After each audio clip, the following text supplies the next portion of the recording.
Texto bíblico bem conhecido de todos nós está no livro de Atos, capítulo 9, versos 3 a 6.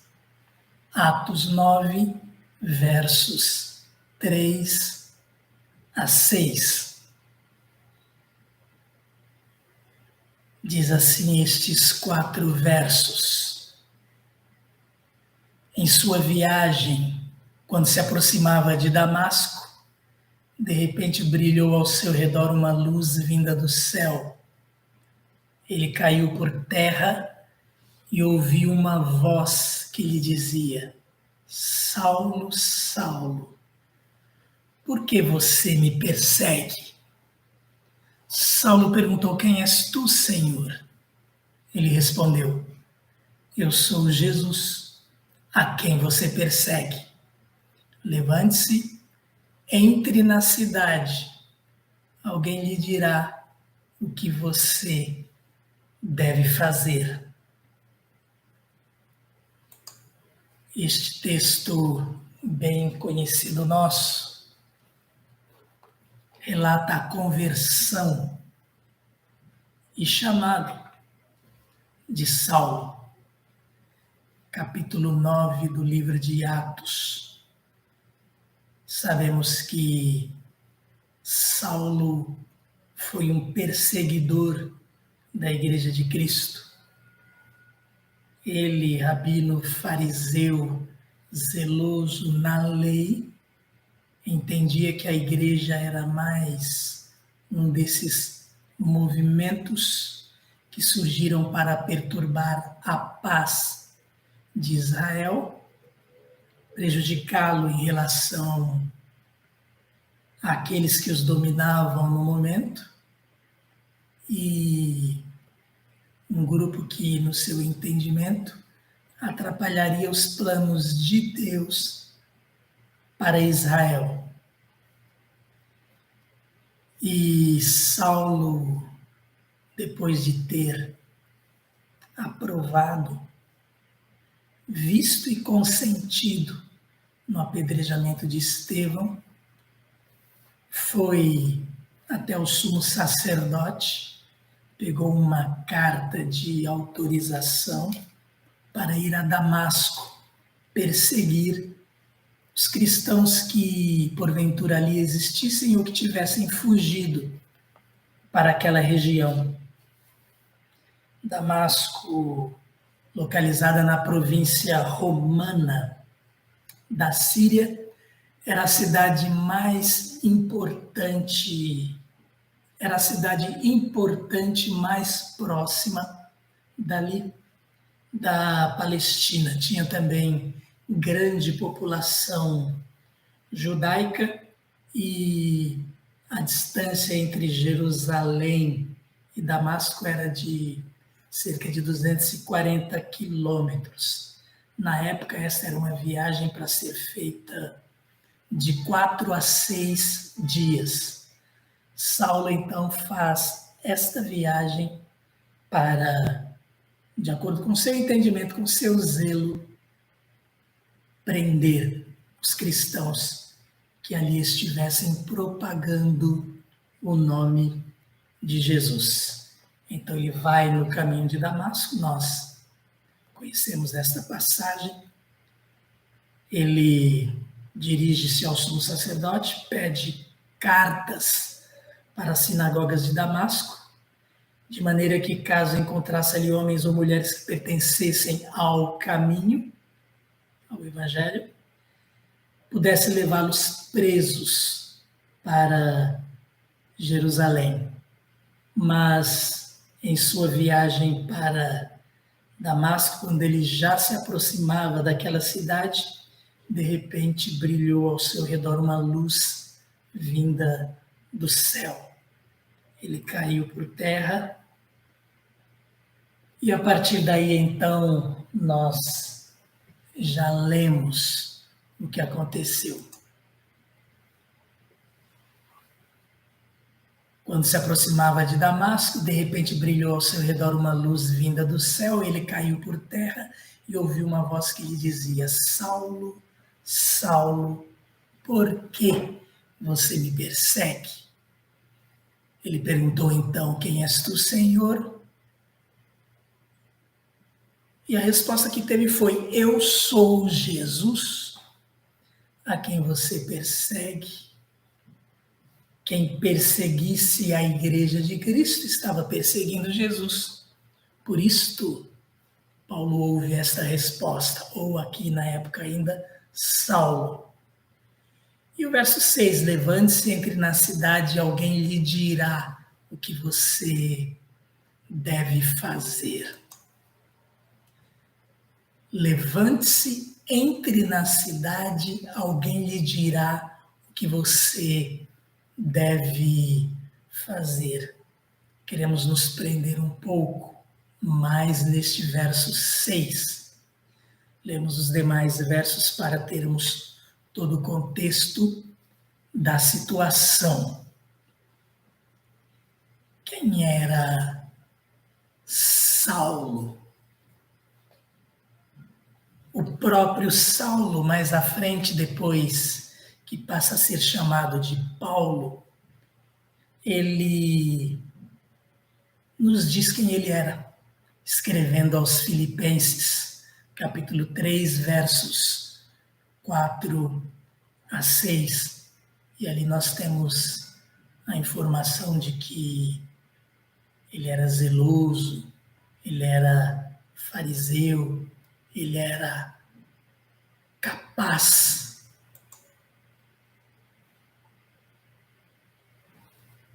Judeu, rabino, líder, irrepreensível em termos de obediência à lei.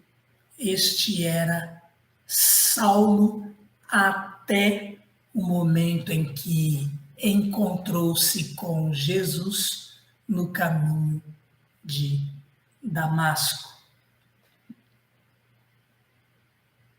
É importante que nós entendamos que Saulo não teve uma visão de Jesus.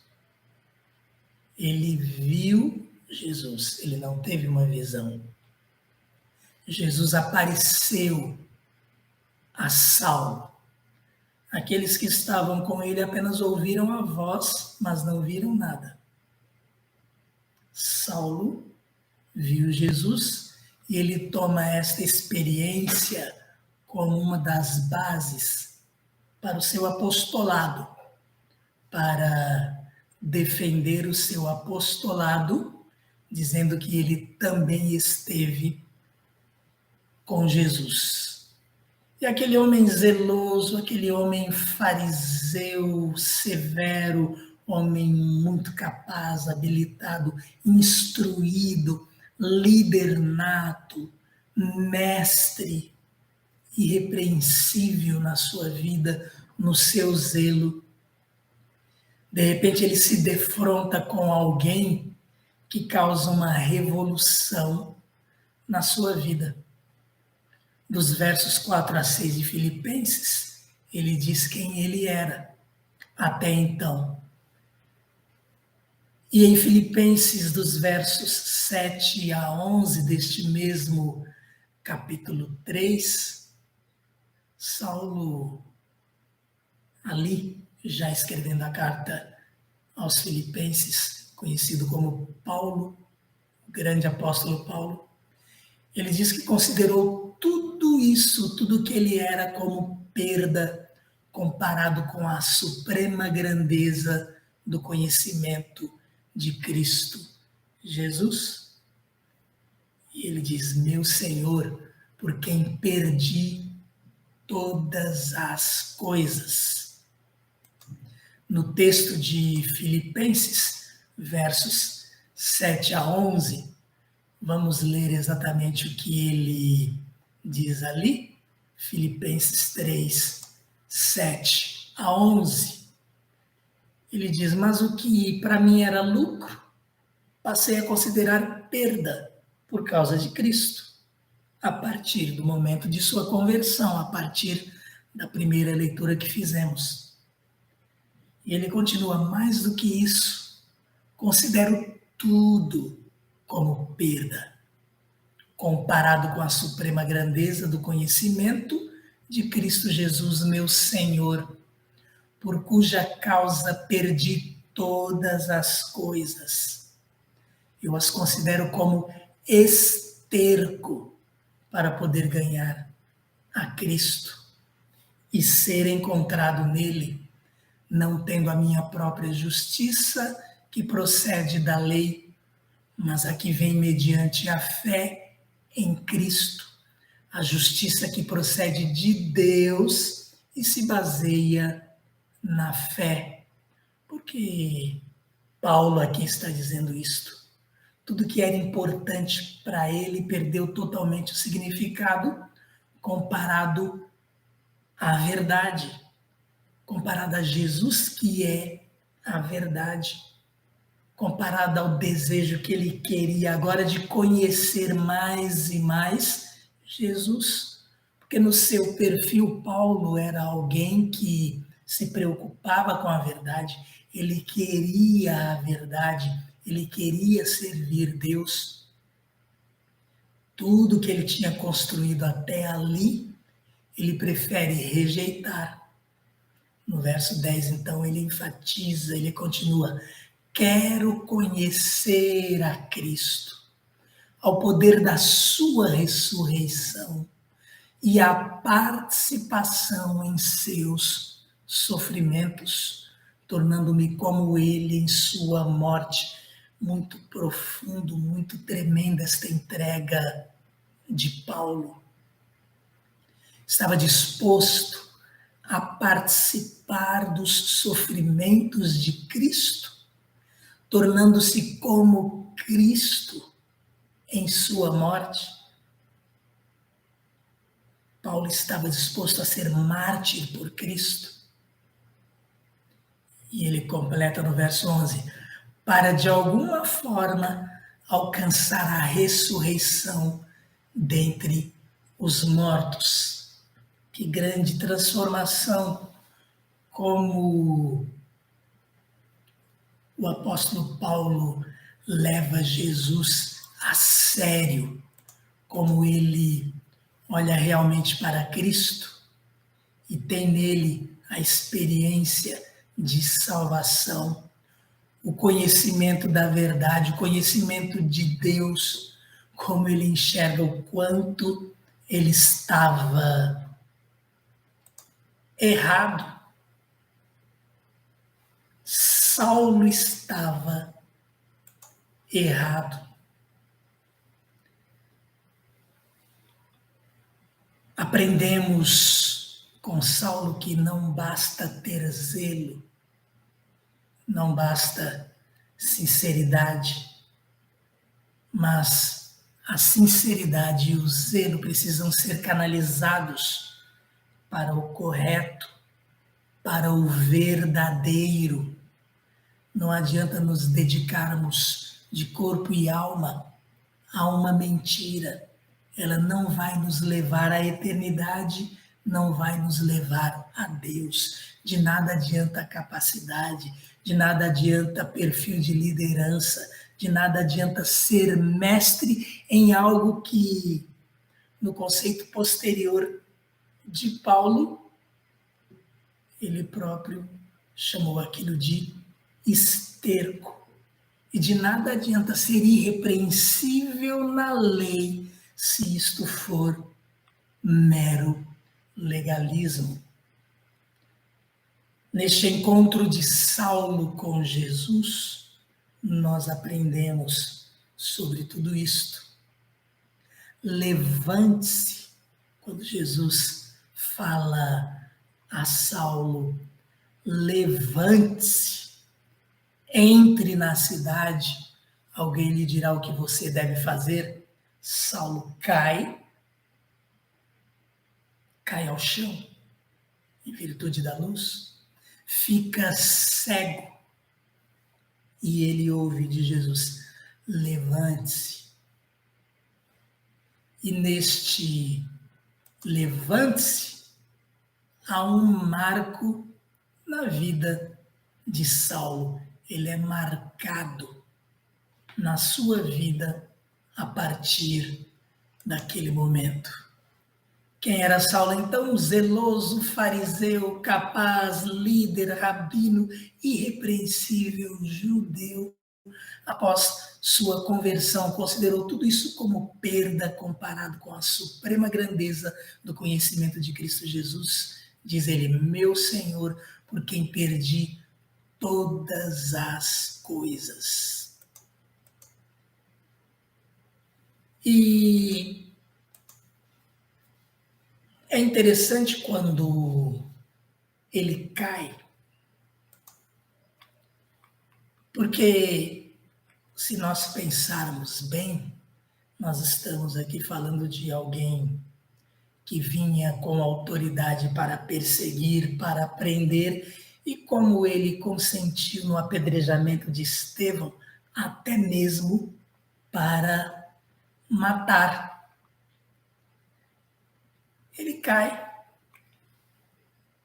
E quando ele cai, ele pergunta. Ele ouve uma voz, verso 4, que lhe diz: Saulo, Saulo, por que você me persegue? E ele pergunta: quem és tu, Senhor? Interessante. Saulo, que ia com toda uma comitiva, com guardas, com gente armada para prender, e ele, ao cair, percebe que estava diante de alguém poderoso, de alguém mais forte. Aliás, no próprio ensino e percepção rabínica, ouvir uma voz do céu significaria ouvir o próprio Deus. Então, muito provavelmente, pelo que Saulo havia aprendido, ele entendia que sim, estava ouvindo a voz de Deus. Então ele pergunta: quem és tu? Senhor. E quando ele usa este tratamento Senhor, ele está se submetendo, ele está sendo humilde. Nós vemos um Saulo ali, aquele antes tão poderoso, aqui quebrantado. No seu encontro com Jesus, ele é quebrantado. Saulo reconhece imediatamente que estava diante de alguém superior. Ele não foi teimoso, mesmo porque ele era zeloso. Então ele não foi teimoso em continuar em uma posição agora de erro, vamos assim entender lá na sua cabeça. Então ele não diz, ordeno que se identifique ou se arrependerá, tenho aqui muita gente comigo para te prender. De forma alguma ele percebe, pelo contrário, que está ali diante de uma manifestação sobrenatural. Ele fica cego. Ele precisava passar por este impacto. E apesar de ter ficado cego a partir daquele momento, Saulo começa a enxergar, começa a ver em termos espirituais mais do que o que via antes.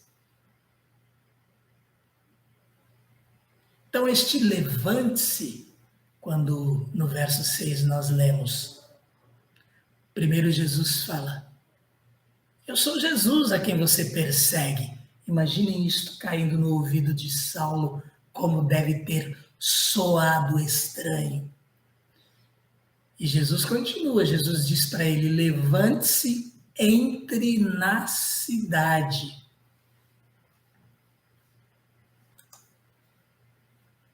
Alguém lhe dirá o que você deve fazer.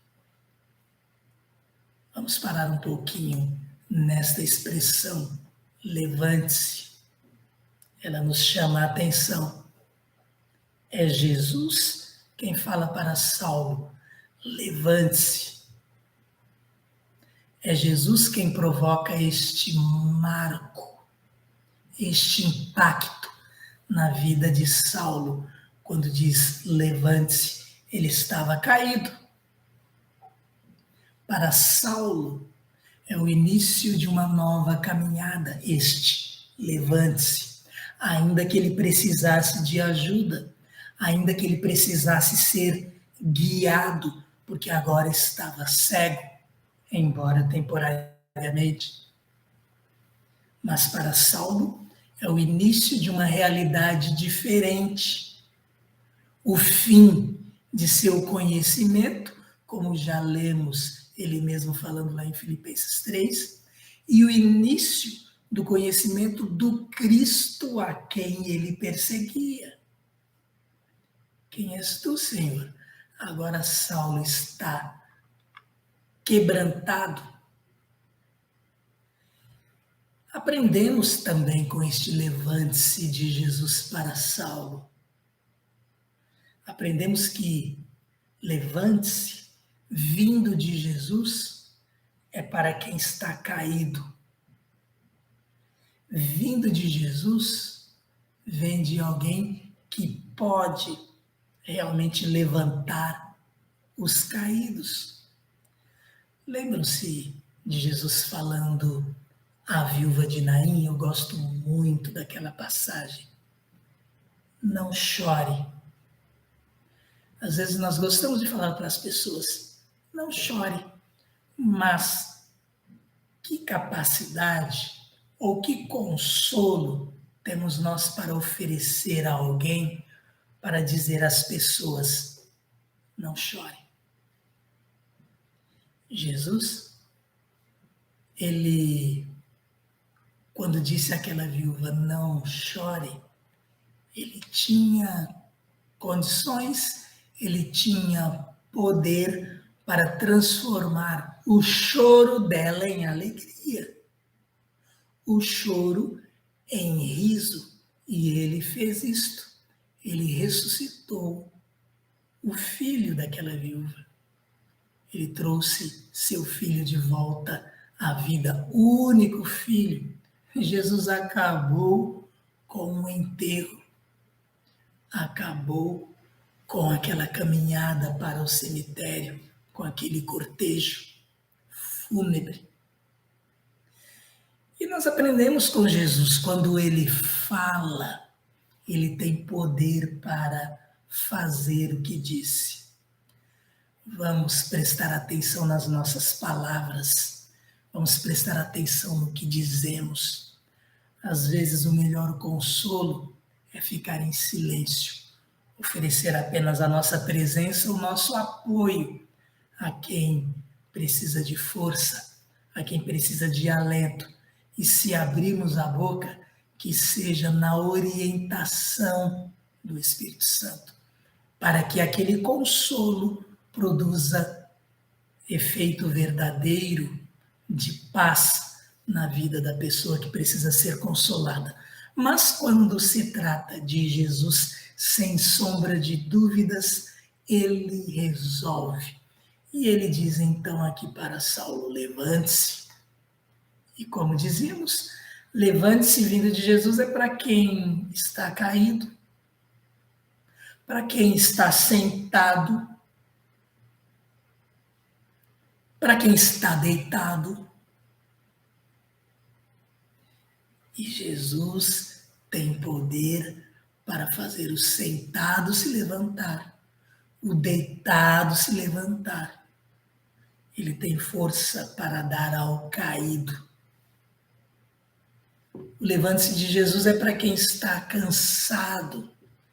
Lembra-se mais uma vez aqui falando de Mateus 11, 28 até o finalzinho do capítulo.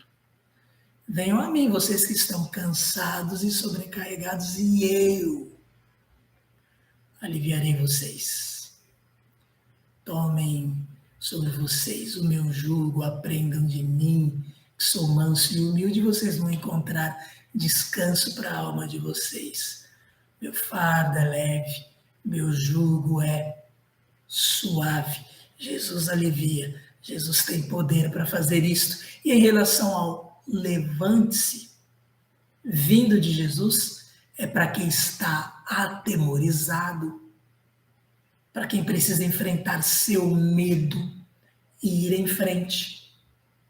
Em Mateus 17, 7, Jesus fala àqueles 3 discípulos seus mais próximos, Pedro, Tiago e João, lá no Monte da Transfiguração: levantem-se, não tenham medo. Eles tinham ouvido a voz de Deus como que, assim, um trovão: este é o meu filho amado, ouçam. E eles ficaram atemorizados, se prostraram. Jesus diz: levantem-se, não tenham medo, e quando eles olham, eles não veem mais nada daquilo que eles estavam vendo antes. Jesus transfigurado, conversando com Moisés e Elias. Jesus, para aqueles 3, foi resposta, foi solução para o seu medo, para o seu terror. Em João 5:8, Jesus lhe diz: levante-se, pegue sua maca e ande ao paralítico do tanque de Betesda. Jesus tem poder para curar. Ele pode levantar o enfermo. Ele tem poder para fazer isto. No Salmo 146, verso 8, versos bonitos, aqueles que estão ali neste salmo, nós lemos que o Senhor levanta os abatidos. Vamos ao salmo ler o verso completo, porque é um belo salmo e que diz mais ali para o nosso enlevo, para o nosso fortalecimento, para o nosso consolo, para o nosso alento, para a nossa alegria, para o nosso vigor, para o nosso ânimo. Salmo 146.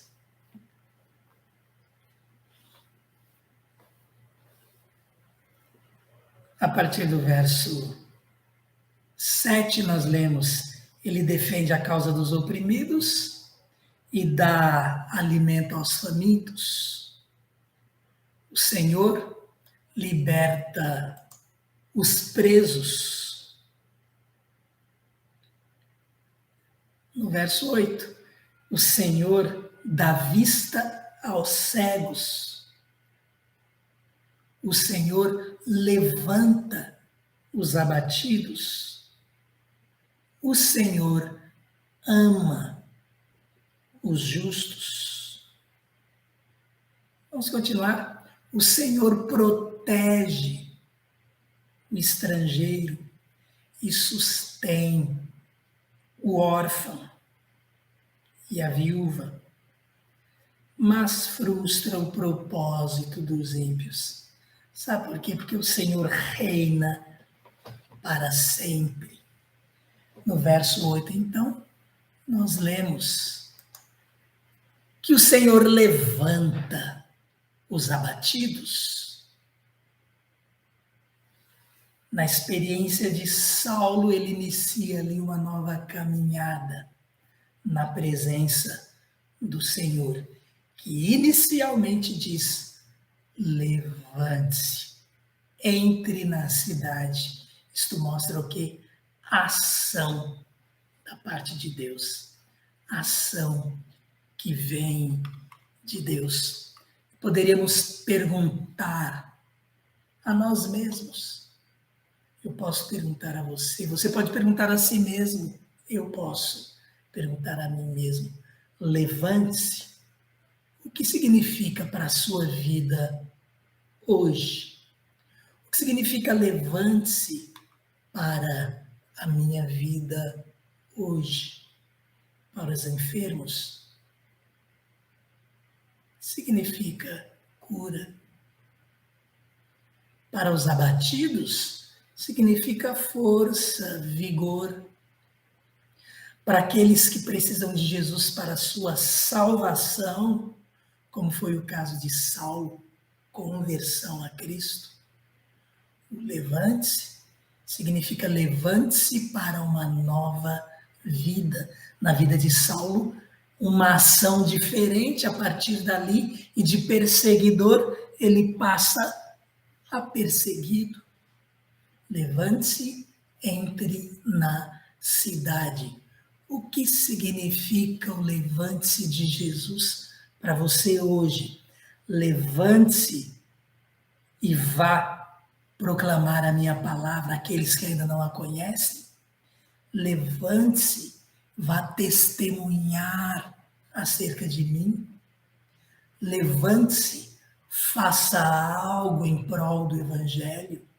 Levante-se e frutifique, porque você é boa semente, você é trigo. O que significa levante-se para você, vindo de Jesus? O que você está precisando fazer e que de repente não está fazendo, ou, em outro sentido, em outra direção de aplicação? Qual é a sua necessidade?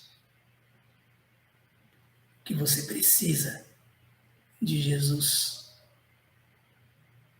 Tudo isso podemos pensar em relação a nós, que temos diante de nós também experiências com Deus, experiências com Jesus. Já vimos quem era Saulo, já vimos quem Saulo se tornou, já vimos a transformação pela qual sua vida passou, já vimos como seu interesse mudou, como o foco de sua vida mudou. E você que me ouve, qual é o seu foco de vida? O que é mais importante para você? É Jesus o mais importante na sua vida? É Jesus aquele a quem você quer ter mais conhecimento, suprema grandeza do conhecimento de Cristo Jesus? É Ele.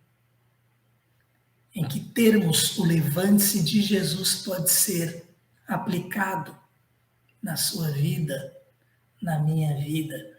O que Jesus está falando a cada um de nós nesta noite, neste momento, a partir desta experiência de Saulo com o Salvador, com o Senhor, com aquele que nos escolhe para proclamar a sua palavra, com aquele que quer a nossa dedicação, com aquele que nos chama de amigos, com aquele que foi preparar lugar para voltar e nos buscar, a fim de que estejamos com Ele para sempre. Qual é o nosso empenho em relação a Ele? Qual é a nossa resposta em relação a tudo que Jesus fez e ainda faz por nós? Este verso 6 de Atos 9, que está aqui embaixo: levante-se, entre na cidade. Jesus está sendo bem claro com Saulo: levante-se, entre na cidade. E o levante-se já significa o quê? Você vai se recuperar, você vai entrar na cidade. Mas Jesus continua: alguém lhe dirá o que você deve fazer. Deus levanta seus servos e servas para serem seus mensageiros. No caso de Saulo, Deus levantou Ananias, servo do Senhor, para ir. Deus deu ali o endereço direitinho para ele, a rua chamada direita, deu lá o endereço e ele foi lá, mandado por Jesus para orar por Saulo, para impor-lhe as mãos, para que ele recebesse o Espírito Santo, para que ele fosse naquele momento revestido do poder de Deus, para que ele voltasse a ver e fosse instrumento de Deus para que outros também deixassem de ser cegos espirituais. E Deus faz do jeito dele, Deus não faz do nosso jeito. Nós vemos na palavra de Deus que Deus tem servos e através destes servos ele manda mensagens para nós, ele manda recados para nós. Deus faz do jeito que ele quer. Nem sempre Deus fala diretamente. Na Bíblia, nós temos experiências onde Deus fala diretamente com aqueles a quem ele quer transmitir algum recado. Mas há momentos em que Deus fala através dos seus profetas, dos pregadores da sua palavra. Deus levantou Isaías, Deus levantou Jeremias, Deus levantou Natã. São tantos os profetas que Deus levantou, Elias, Eliseu, para serem seus porta-vozes, aqueles que precisavam receber orientação de Deus. Deus envia Natã para mostrar a Davi o pecado que ele tinha cometido. Deus não falou diretamente com Davi naquele momento. Falou através de um dos seus profetas. Mas há momentos em que Deus diretamente se manifesta. Deus faz do seu jeito. Deus não faz do nosso jeito. O que nós precisamos de sensibilidade espiritual, de discernimento espiritual, para entender a maneira a qual Deus está falando conosco. O importante é que nós, indo à sua palavra, identifiquemos não haver contradição, não haver erro com as Escrituras, não haver erro, por tratar-se sim da palavra de Deus. Então Deus manda Ananias, Jesus envia Ananias para falar com Saulo, para orar com Saulo, para dar instruções a Saulo. Jesus fala para ele: alguém lhe dirá o que você deve fazer. Também é assim conosco. Deus nos fala quando nós lemos sua palavra. Ele nos fala através da sua palavra. Não necessariamente, isto acontece, na verdade, muito raramente, alguém ouvir do próprio Deus alguma coisa. Geralmente, ele fala através da sua palavra. Mas nós compreendemos isto muito claramente. Nós sabemos que é Deus falando conosco. Deus fala através daqueles que pregam a sua palavra. Devemos prestar atenção para saber se ele, através dos seus servos, não está nos falando quando sua palavra é explicada, quando ela é aplicada nas nossas vidas, porque Deus fala do jeito que ele quer. O importante é que nós ouçamos a mensagem, confrontemos com a palavra para saber se aquela mensagem, se aquele recado, se aquela palavra vem de Deus. Às vezes, por que eu estou falando tanto isto? Por que estou frisando tanto isto? Porque às vezes nós queremos agir diferente de Paulo, que era Saulo ali. Vamos falar Saulo, né? Melhor neste contexto. Às vezes nós queremos agir diferente de Saulo. Nós queremos continuar na nossa arrogância. Queremos continuar no nosso orgulho. não queremos entender que aquela palavra vem do Senhor para os nossos corações, porque Deus não nos falou diretamente, porque Deus falou através de outra pessoa. Deus fala do jeito que Ele quer. Como é que você vai saber se aquilo é verdade ou não? Se aquilo bater com a sua situação, se aquilo for verdade na sua vida, se você realmente estiver precisando daquela palavra, se o Espírito Santo estiver mostrando que você precisa mudar naquele ponto específico, ou tomar determinada decisão, ou se arrepender, seja lá qual for a situação. Aqui, isto é amplo, depende do que cada um vive. Mas é importante que, como Saulo, que até aquele momento era perseguidor da igreja, mas que, como Saulo, sejamos sinceros, sejamos honestos e quebrantados pelo Senhor. Sejamos humildes. Aceitemos a sua palavra, a sua orientação, vinda do seu servo, seja lá quem for esse servo. Quem é Ananias? Ou quem era? Nós só ouvimos de Ananias aqui em uma outra passagem e não sabemos mais. E na outra passagem nem sabemos exatamente se era o mesmo Ananias que está aqui.